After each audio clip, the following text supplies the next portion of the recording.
That's what's up. That's what's up. That's what's up. Every intro, I'm trying to keep you guys on your toes. That's what we do over here. Welcome to another episode of That's What's Up. It's your boy, your host, Mr. Vaughn. I got my man Daniel Lee to the left of me. A Boogie to the right. Independent game designer, independent graphic designer, and illustrator. These are my partners in crime. And we're here to smack you in the face with the knowledge of everything that we know, which is a lot. We are experts when it comes to everything pop culture and the shit that you like. That's why you tune in to That's What's Up. Today, we're talking about science fiction, sci-fi, movies, television. What actually qualifies Dan's plotting for a reason. as sci-fi? You see Dan with the maniacal hand rub. Seriously. Classic sci-fi villain right there. He's been waiting to talk about this for like weeks. This is, believe it or not, this is one of the premises of why we decided to do this show. And so I could pit these two against each other like two rabid dogs and watch them tear each other apart over what qualifies as science fiction and what does not. Now let's start off with something real easy. And we're going to throw on the trailer for Aliens. James Cameron's classic Aliens from 1986. Which is obviously sci-fi. Which would obviously, I don't think anybody would debate. That absolutely qualifies as a science fiction. You throw the term like alien in it, and it's sci-fi. Just tell me one thing. You know. Yeah. And that's the big thing about it, you know, because it's sci-fi. Right. That's From A to Z, it's sci-fi. Visually, everything in the story. Get down to the origin of the species. The technology. There's everything. Space travel. Yeah. And this trailer is so old. I mean, it does, but here's the thing. I've watched this movie recently. And believe it, remastered in high def. This movie still holds up. And I think one of the best parts about this is I can remember watching a deal with Peter Jackson and James Cameron. They were talking about it, and they when they did this, they kept talking about how like when they watched Star Wars, that George Lucas did this feel of like a galaxy far, far away where everything looked old and worn down, and then Peter Jackson, I think it was, that made kind of a joke about it. I said, yeah, and James Cameron kind of took the old trucker feel. How old it is. And it just kind of cracks me up because ever since he said that, I'll always remember that, how in this, everything looks used. Everything looks, it's like it's been there forever. It's been there but don't you still get, even with the Space Marines, and it's supposed to be futuristic, and even the one that's come out in 86, but it still holds up to it because it feels like when you're watching it, it feels like these guys are Space Marines and they are badasses. Right. Those pulse rifles, the sound that those pulse rifles make became so iconic. It's same with the line, game over, man. It's Game over, man. Right. It's not so much of a departure from where we're at and where we were. I mean, it's 20 plus years. It's just not. And like their outfits too, they look like actual Marines. It's more believable. It's I mean, I could see actual Marines looking like that. Right. Space Marines. Right. You look at the way military vehicles and gear looks.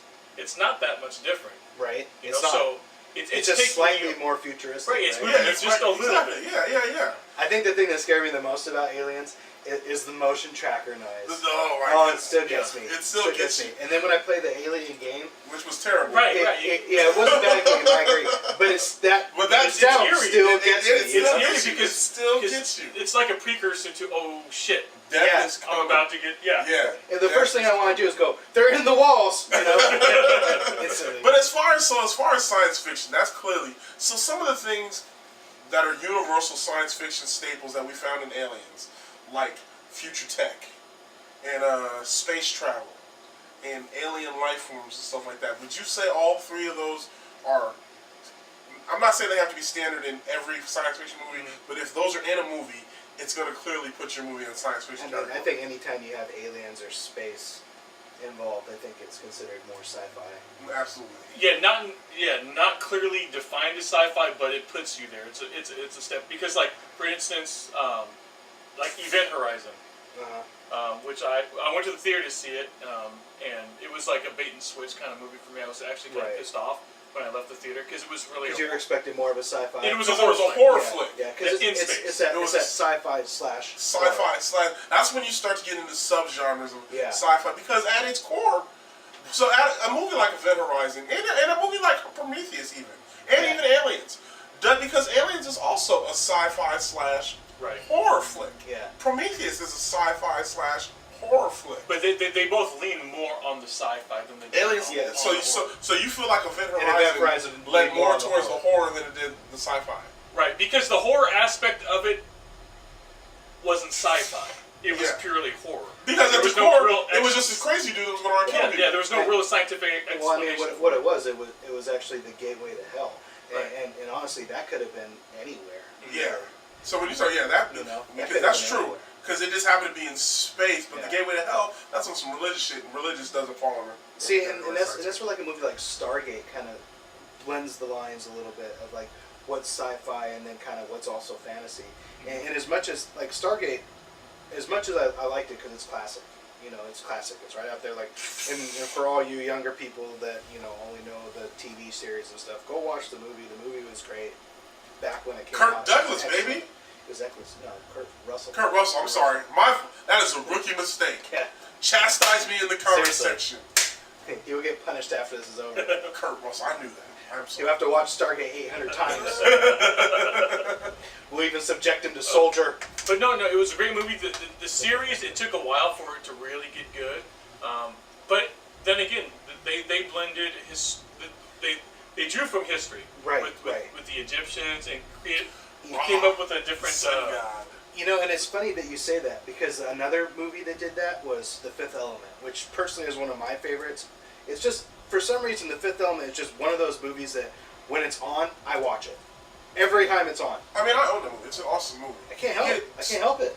Awesome performances. It's so entertaining. From Chris Tucker and Bruce Willis, Gary and, Oldman. Gary Oldman. Yeah. Gary Oldman You know. in that movie is awesome. Love it or hate it, it's its own thing. It's unique, and I can't really say it looks like anything else. So let's watch. Let's take a look. We're gonna take a look at the trailer for Fifth Element. The Fifth Element, what it does that I like is it gives you all the elements of hardcore science fiction. I mean, hardcore science Oh fiction. yeah. But it's still able to keep a certain level of, like, it takes place on Earth, in a futuristic Earth. You know what I'm saying? And it starts in the past. So it has good elements that even if you're not a huge science fiction fan, you can still wrap it. If you're willing to give a movie a chance, you can. I mean, even our hero in it, Mila Jovovich, and she is, alien in it, just in a human body. She's recreated in a human body. That's true. And I mean, honestly, you got aliens right from the start in this. This is a hardcore science fiction movie that feels like it just takes place on Earth. You know what? You know who I feel like should have done this movie? I'm not saying it, but it feels like this movie has the feel of a Guillermo del Toro. You know what I'm saying? With the different characters that they put in this movie, like the giant aliens at the beginning with the two. Yeah, I get that. You know what I'm Yeah. saying? The Because changeling. yeah, aliens. but yeah, it's a very. I mean, this is a very visually. This movie is very entertaining. Yeah, it feels very comic book like. Yeah, It it really does. does. It's very animated. What you think of this movie, Dan? I loved it. It was completely different feel than any other. I mean, I'm not going to argue it is definitely in the sci-fi genre, but like I said earlier, it's its own unique thing. I mean, some of the concept and designs of them, you might want to argue, there's a couple characters in there that kind of look like they might have come out of Star Wars or something. Right. Yeah. Right. But I mean, for the most part, everything was created in a very unique way that gave the movie a sense of, like a completely different. Yeah, it was reality its universe. own unique entity. So, You know what I thought was really cool about it was the fact that I went into the movie watching it thinking that this was going to be another Bruce Willis action movie, and really, he didn't really do a whole lot. It was really Mila who was doing most of the action in it. The one scene where it happens to be my favorite scene in the movie, but the scene that really felt like a vintage Bruce Willis action movie was the shootout scene in the lobby when he Yeah. throws the bomb. Oh and my goodness! I mean, And when he talks to the deaf guy, and the guy throws him the pool balls. That's an awesome. no, it was comical, and his character added a lot of that element because he was really an unwilling participant. Yeah. Yeah, the entire time. Yeah, he was like, No, not sir, about it I at am all, a meat popsicle. You know? So let's talk about a movie like this. A movie like Pacific Rim. In the pantheon of sci-fi in the lore of sci-fi category, does this qualify? It's got aliens. It's got you might as well future. ask Dan first on this one. I mean, what are your thoughts? This is me and Aaron discussed this a little bit before, so I'm gonna Well, wait to- the time period is basically to be determined. I mean, obviously they've got technology, that is somewhat far fetched. They have Gundams. It's to me, it's more of a monster movie, kind of like Godzilla or something, with a twist. Okay. So is that to say you don't consider Godzilla science fiction? No. Okay, that's That's the best way to put it, and I'm just going to concede and agree with Dan. Nicely put. wow. Because seriously, I couldn't, when we were talking about earlier, I couldn't think of a proper term to put it in. I couldn't think of a good category. Well, and I then thought when you Godzilla. say a monster movie, Yeah, and I thought you know what? Godzilla- You were 100% right. And I thought Godzilla, but I didn't. You know what I'm saying? I wasn't sure if it would actually qualify. Because the only thing that makes this sci-fi, and spoiler alert, is the fact that they're from a different planet. That's the only thing. But that's a huge sci-fi element. But that's like, what a twist. But I agree. But here's the You thing know? about it. It takes away from it because while they are aliens, they don't come from space. Yeah. We're never in space with the movie. No. Giant robots have always been synonymous with science fiction, though. So we have to give it that. So I mean, With horrible science fiction, I think.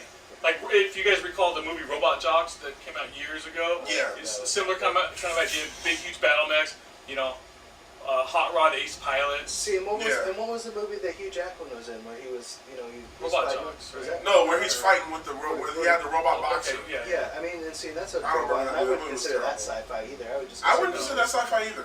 But if you take a movie like, say, I, Robot, that feels a little bit more sci-fi because you're talking like artificial intelligence. You're creating a somewhat believable future world, Right.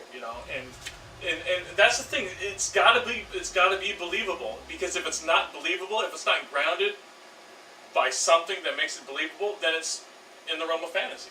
Which brings us to the last part of this, and this is, we don't have as much time, but we're gonna, if we go over a couple minutes, we're gonna. But obviously, Star Trek here is Star Trek, hardcore sci-fi. hardcore science fiction, but that opens the fact of Star Trek versus Star Wars in the land of science fiction. How about Nanu Nanu? Hey, Shouts out to Mork and Remember that Mindy. Yes. How Classic. many people actually remember Mork and Mindy? You do, you're as old as If us. you do, you're dating your age. Exactly. You're dating your age. And welcome to our show. But with Star Wars, obviously, it's both there's diehard fans on both sides that'll say Star Wars is not science fiction, it's fantasy. And then there's people that'll be like, obviously, you can't take away that Star Trek is. Some people say Star Trek was the birth of science fiction. You know what I'm saying? To certain level, as far as for like television and movies and stuff like that. But Dan, we'll let you talk about it for a minute before we let Aaron chime in. To me, at best, Star Wars is a very loose sci-fi. I don't think it really tries to be. Give it credit where credit's due. It's influenced pop culture tremendously. Now let me interrupt the premises by saying Dan is in no way saying that he does not like Star Wars. Yeah. He's not saying that. Let the comments chime in. No. Right. Star Wars was created and executed beautifully. The Star Trek franchise, they screwed themselves. They messed up. It was completely inconsistent. Absolutely. Still to date, I think The Wrath of Khan is my favorite Star Trek movie. Yeah. The last two are great as well. I agree with Shouts that. out to J.J. A Abrams. good reboot for sure. Yeah, great reboot. And Star Wars, to me, it's they don't try to go to that sci-fi. Yeah, it takes a place in space, but it's way far removed from where we are now. It's not believable enough. Therefore, it's in the world of fantasy, and there's no explanation. Now, when you say it's not believable enough, do you mean the aspects of the Force and magic and stuff like that? Is that what brings it into the realm of fantasy and takes it out of the realm of sci-fi? That's a big part of it, and I think the other part of it is that they don't care. They're not trying to define themselves as sci-fi. Yeah. This is a galaxy far, far away. And honestly, I think it sits right in between the sci-fi / fantasy. I think the things that make it fantasy are the Force, the Jedi, and that whole religion surrounding them. I think that... See, I'm going to talk right over the Now, wolves. we hear the wolves, but we're going to take this into a And- minute or two overtime. And I think the thing that makes it sci-fi is the fact that they go from planet to planet to planet in whatever galaxy that they're in. And there's plenty of aliens, there's plenty of starships. I think that's enough to justify it for a sci-fi. And I think the only thing that stops it from being sci-fi is the religion aspect of it, personally. But that's just my personal take on it. And obviously, I'm a huge fan of Star Wars. I was a huge fan of Star Wars. You know. Blade Runner. Yeah.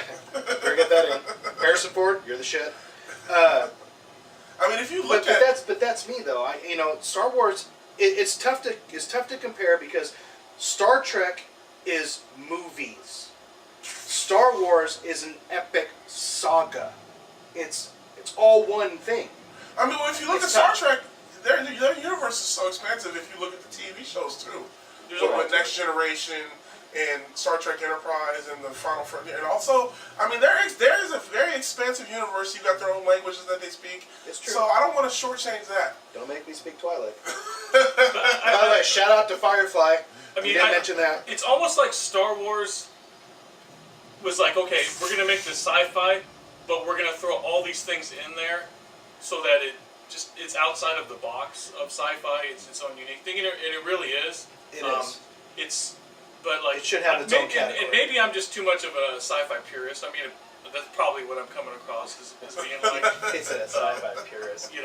But the thing about sci-fi is that it's awesome when it's done well, which most of the time it is not. There's a reason why it's one of the worst genres out there. Yeah, it's very tough to define. Yeah.